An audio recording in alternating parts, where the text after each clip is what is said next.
and welcome to Technique Time on the PowellGuitar YouTube channel. That was a study by the guitarist-composer Francisco Tarrega. Let's pick this piece apart and get to work on how we can use it in our practicing.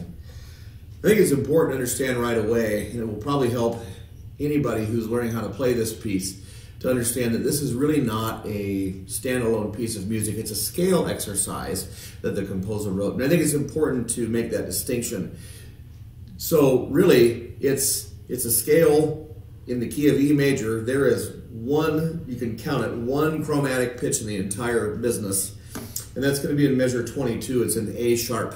So really, other than that, everything else is a scale tone. And I think as you rehearse this and study it, you'll see what I'm talking about.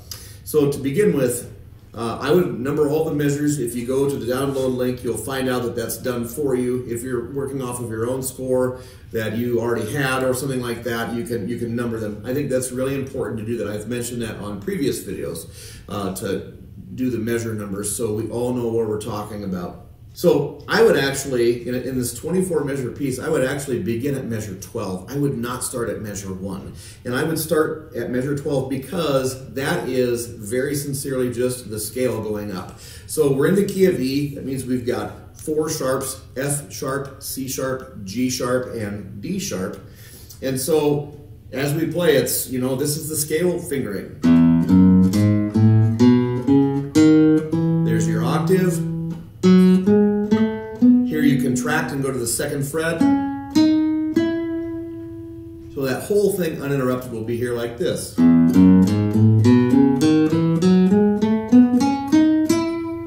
that's how we get into the key of E. So anyway, as you play, what I would suggest doing is looking at groups of 4 into the next group. So I say the beaming plus 1. My students in my studio have heard me say that for years. Take the beaming plus 1 note. What that does is that automatically builds in so we don't have a gap in between our pitches. So let me show you what that might look like. What it might look like to do a beaming plus 1 would be here. You take the first grouping, E, F sharp, G, A, and then go to the next pitch in the next grouping, which is B. So it would be like this. So you land right on that thing. What you could do, you could double it. You could do M, I, M, I. Okay. You could flip that. I, M, I, M. You could use the other fingers that are there. You could use M and A. All while doing that same grouping. 4 plus 1. Get the idea. I'll move on to the next grouping. So here is the second group of 16th notes going into the F sharp, crossing the bar line. Okay, as written would be like this. The whole point and notion of doing this is so the student does not have to be overwhelmed. We can make these into bite-sized pieces. Now, admittedly, that's pretty small. If you're pretty good with your scales, it might be better to do maybe a measure plus 1 note past the measure. That might be the cell that you work with just fine. So that would look like this if I took measure 12 and did the first pitch on bar 13. Okay. So those are some techniques you can do. You can also distort the rhythm if this gets kind of challenging to you to hear the same thing over and over again. There's a clip-clop type thing. Sounds like a horse clip-clopping down the road, right?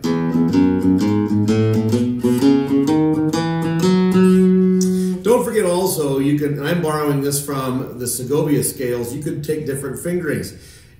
I alluded earlier to M-I, M-I, I-M, I-M. You could also do, like I said, M-A, M-A, or A-M, A-M. You could sure do I-A and A-I backwards. All of the above would be good things to do once you get those patterns down. So then on into measure 13.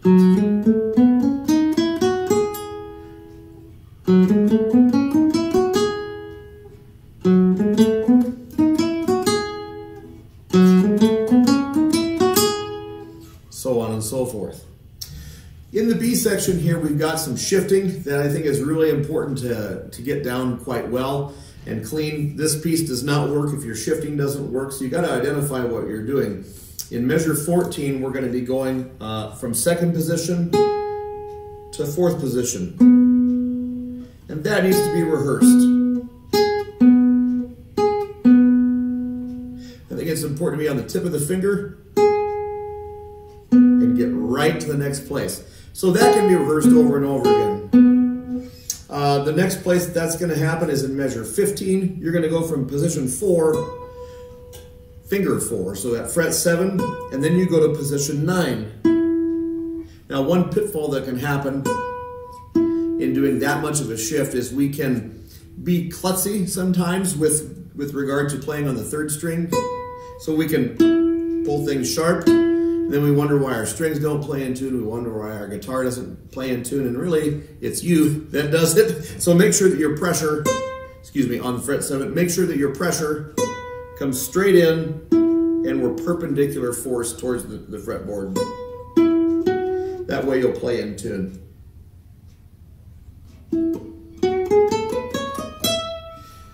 Measure 16 is kind of fun because you can breathe a little bit. Okay, we've got the same figure that happens 1, 2, 3, 4, actually 5 times into measure 17. And then you go down. Now I think it's okay to start the A section. So look at the pattern. Don't need to look at every one of these things like it's a brand new wheel to invent. Okay, you're going up a third, down a second, up a third, down a second. If you don't know what those intervals are or mean, I would highly recommend you consult with your instructor. If you don't have an instructor, I would do some looking up on what the musical intervals are. Basically, you're skipping a pitch and going back one in the scale. And students probably should be doing those types of activities regardless whether you have a study like this one from Tarrega written out. It just gives us some variation to work in our scale passages that we work on every day. So we're going up a third, back one. So on with that cell idea. Again, that gets kind of tricky because we're skipping strings all over the place. We're on string 6, we're on string 6, string 5, 6, 5. So that whole thing can be a little bit tricky. Again, that's where I recommend doing the doubled right hand fingering. M, I, M, I, M, I. It's one less variable. Had a lot of success with that with students over the years. So I would highly recommend you give that a shot. The last thing, we haven't even really talked about the M word, but I would suggest breaking out that metronome and playing along with that.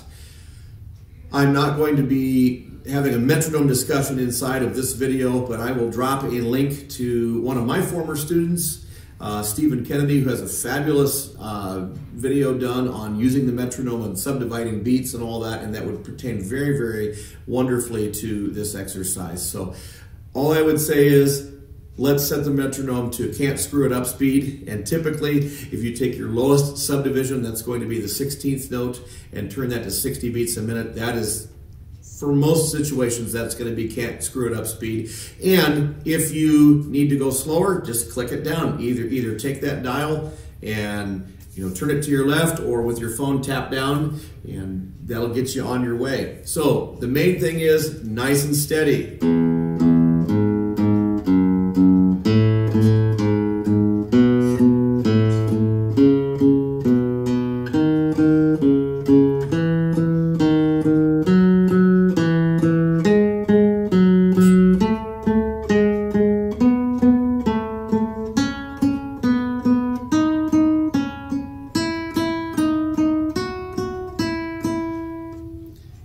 And I'll stop there in measure 4 and 5 to finish out. What I would invite you to do is to check out the fingerings that I suggest from my PDF edition. If you want to transfer them over to your own score, feel free to use mine, feel free to use Tarrega's, it really doesn't matter. Enjoy, happy practicing, thanks for watching, and we'll see you around. Keep on playing. Thanks so much for watching this Powell Guitar video hosted on YouTube. If you appreciate what you just saw, go ahead and give it a like. Also, consider subscribing to my channel and ringing the bell to stay updated with all the latest videos.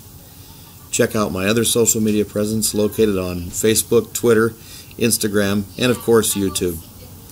We'll see you around, and happy playing.